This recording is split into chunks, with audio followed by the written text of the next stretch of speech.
मात्र 4 घंटे के भीतर अमेरिका को एक और बड़ा झटका लगा। उनका एक और फाइटर जेट जमीन पर लंबलोट करने लगा। आसमान में घूमता हुआ जब जमीन पर गिरा तो सिर्फ काला धुआं नजर आया, क्योंकि इससे पहले भी हमने आपको खबर दिखाई जहां इराक में अमेरिका का एक फाइटर जेट ईरान के रक्षा प्रणाली जो है यानी एयर डिफेंस सिस्टम ने उसने मार गिराया। ना पायलट्स का पता, न जो जेट है उसका पता चल पाया, उससे उबर पाते तब तक 4 घंटे के भीतर एक और फाइटर जेट मार गिराया गया है। जैसे ही खबर पेंटागन तक पहुंची है वहां बैठक का दौर शुरू हुआ। आकलन लगाया गया कितने दिन, और रक्षा विशेषज्ञों ने और बड़े बड़े अधिकारियों ने कह दिया मात्र 10 दिन। 10 दिन के भीतर अगर ईरान शांत नहीं होता तो हो सकता है कि मिडिल ईस्ट से अमेरिका को अपने सैनिकों को लेकर बाहर जाना पड़े और युद्धपोत को भी हटाना पड़े। क्यों? क्योंकि मिसाइलें जो ईरान के हमलों को रोक सकती हैं वो सिर्फ 10 दिन की बची हैं। अब तक बात इजराइल की चलती थी, अब खबर है कि अमेरिका के पास सिर्फ 10 दिन तक ईरान के हमले झेलने की क्षमता है। इसके आगे युद्ध बढ़ा तो ईरान में की वजह से अमेरिका को बहुत भारी भरकम नुकसान उठाना पड़ेगा, यानी सिर्फ मैयतें ही मैयतें उठेंगी। नमस्कार, मैं हूं प्रज्वल गौतम और आप देख रहे हैं उल्टा चश्मा। एक बेहद सनसनीखेज रिपोर्ट है। रिपोर्ट तो मैं आपको दिखाऊंगा, लेकिन पहले ये वीडियो देख लीजिए। ये अपने आप में वीडियो बहुत कुछ कहता है। जरा देखिए क्या हो रहा है इसमें गोल गोल घूमता हुआ एक फाइटर जेट नजर आ रहा होगा। ये फाइटर जेट को लेकर दावा ये F-18 है।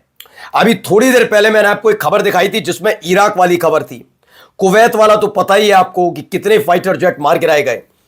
बस मैं इतना ही जरूर कहूंगा कि भारत पाकिस्तान के बीच जो संघर्ष चल रहा था उस दौरान यही डोनाल्ड ट्रंप थे जो माइक सामने आते ही, मतलब इस होते हैं कि हमारे यहां कहा जाता है बकवास करना, जो बकवास करते थे कि इतने गिर गए, भारत के इतने गिर गए, भारत के इतने जेट गिर गए भारत पाकिस्तान संघर्ष में।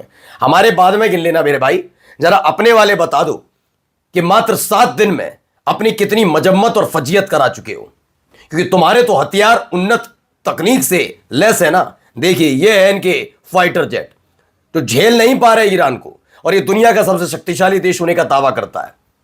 अब समझ में आ रहा होगा ट्रंप को कि भारी कीमत चुकानी पड़ेगी, और इसीलिए ईरान के पड़ोसी देश खुलकर ईरान के खिलाफ अमेरिका का समर्थन करके ईरान पर हमले का समर्थन नहीं कर रहे थे। वो कह रहे थे आप अपना अपना निपटाओ। लेकिन ट्रंप के बारे में कहा जाता है वो व्यक्ति जैसा बोलता है वैसा कर देता है।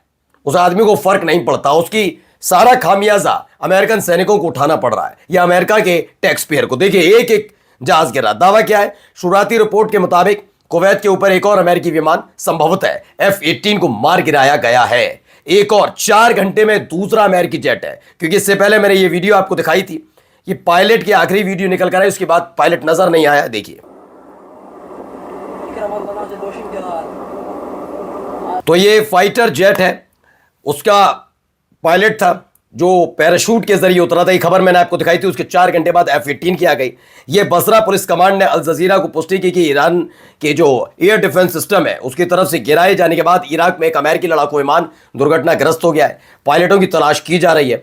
इराक इसलिए भी और ज्यादा सेंसिटिव इलाका हो जाता है। वैसे तो अमेरिका की कमांड है, लेकिन हर इलाके में नहीं है अमेरिका की कमांड, कुछ एक इलाकों में है। और बाकी में क्या है कि इराक के जो लड़ाका संगठन है वो पहले से ही ईरान समर्पित हो चुके हैं, यानी ईरान का समर्थन कर रहे हैं। वो हम हमला कर रहे हैं, मतलब कह रहे हैं कि हाँ हमने भी अमेरिका पर हमला किया, उनके सैन्य अड्डों पर हमला किया, ये दावा है। अब जैसे ही 2 खबर निकली कि 4 घंटे के भीतर 2 बड़ी खबरें आई कि ऐसे ऐसी पुष्टि होती हुई नजर आ रही है। उससे पहले कई और फाइटर जेट गिरे, फिर रडार सिस्टम वाली खबर थी, उससे पहले युद्धपोत पर हमले वाली थी, फिर जो ऑयल टैंकर है अमेरिका का उस पर हमले वाली खबर थी। यानी भारी नुकसान 7 दिनों में उठाना पड़ा अमेरिका को। इस पर एक मीटिंग बुलाई गई थी। मीटिंग का जो निचोड़ है वो कुछ इस तरह से है। पेंटागन एक तरीके से समझ लीजिए पूरा जितना भी कहीं पर भी युद्ध में इन्वॉल्व होता है अमेरिका, वहां क्या क्या हो रहा है, अलग अलग तरह से व्यवस्थाएं बनाई जाती हैं, पेंटागन को रिपोर्ट करते हैं। रक्षा विभाग पूरी तरह से पेंटागन संभालता है। अब पेंटागन ने कहा है कि ईरान के साथ युद्ध 10 दिन और चला तो मिसाइलों का एक अकाल पड़ सकता है। अल जजीरा के मुताबिक पेंटागन से लीक हुई रिपोर्ट से पता चला है कि अगर ईरान के साथ युद्ध अगले 10 दिन और चला तो अमेरिका के पास इंटरसेप्टर मिसाइल जैसे क्रिटिकल मिसाइलों का अकाल पड़ सकता है। पेंटागन ने अमेरिकी राष्ट्रपति डोनाल्ड ट्रंप को बताया है कि लंबे समय तक चलने वाले संघर्ष में कई जोखिम शामिल हो सकते हैं। यानी मात्र 10 दिन का इंटरसेप्टर पड़ा है। इंटरसेप्ट क्या करता है आपको पता ही है। जेट है, यानी लड़ाकू विमान है, मिसाइल है, आपके पास रॉकेट है, ड्रोन है, कुछ भी आप दागेंगे तो एक इंटरसेप्टर होता है जो इंटरसेप्ट करता है जेट हो, मिसाइल हो, रॉकेट हो या ड्रोन हो, और उसको मार गिराता है। इसमें भी मिसाइल का इस्तेमाल होता है।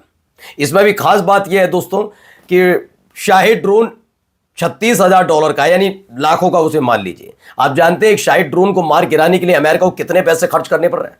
कितने पैसे? इंटरसेप्टर एक ही पड़ रहा है इनको करोड़ों का। लाखों के ड्रोन के लिए करोड़ों रुपए खर्च करके उसे मार गिरा रहे हैं। नुकसान नहीं हो रहा ईरान का कि ईरान पर हमला हो रहा है। ईरान के शाहिद ड्रोन को मतलब अपनी रक्षा के लिए ना करोड़ों रुपए खर्च करने पड़ रहे हैं।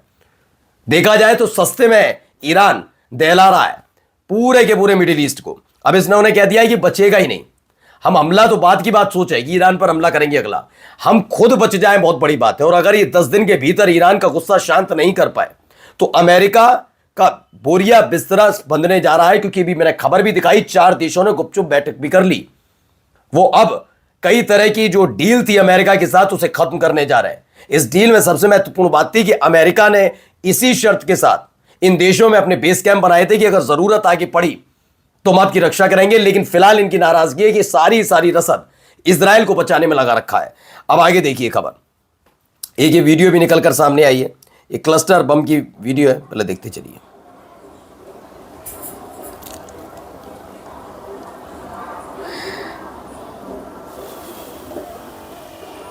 तो ये क्लस्टर बम का इस्तेमाल हो रहा है।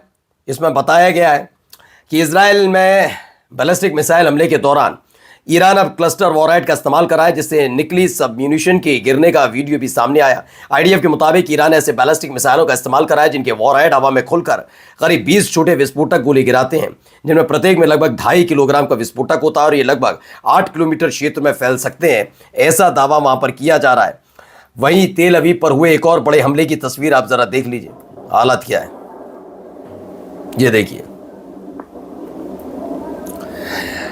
तो इजराइल तो फंसा ही फंसा है, अमेरिकी सैनिक भी फंसे हुए हैं। इससे पहले मैंने मिसाइल वाला अटैक आपको दिखाया ही था। तो ये दावा है कि तेल अवीव पर अभी अभी एक बड़ा हमला हुआ, उसकी ये तस्वीरें हैं और निशान जो मिसाइल छोड़कर जाती है, अलग तरह की मिसाइल नजर आई है।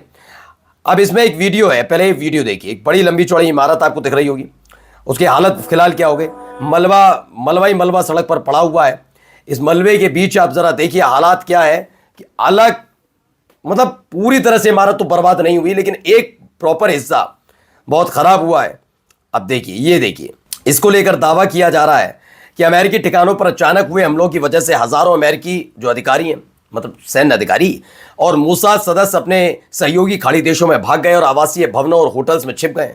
हमलों के बाद की रिपोर्ट और तस्वीरों से पता चलता है कि उनमें से कुछ को Dubai, Sharjah, Bahrain, Abu Dhabi, Bahrain अभी मैंने दिखाया भी कैसे एक निजी मतलब अपार्टमेंट था, उसके एक फ्लैट में हमला हुआ।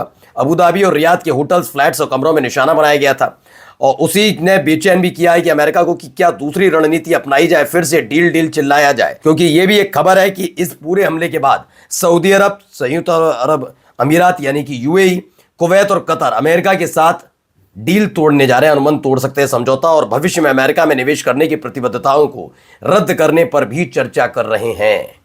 यानी खामनेई साहब का सपना पूरा होने जा रहा है क्या, जिसमें उन्होंने कहा था कि अगर हमला हुआ तो मिडिल ईस्ट में अमेरिका का कोई भी चहेता नहीं बचेगा, यानी कि उनको कोई चाहने वाला नहीं बचेगा और अमेरिका का बोरिया बिस्तरा बन सकता है। नमस्कार।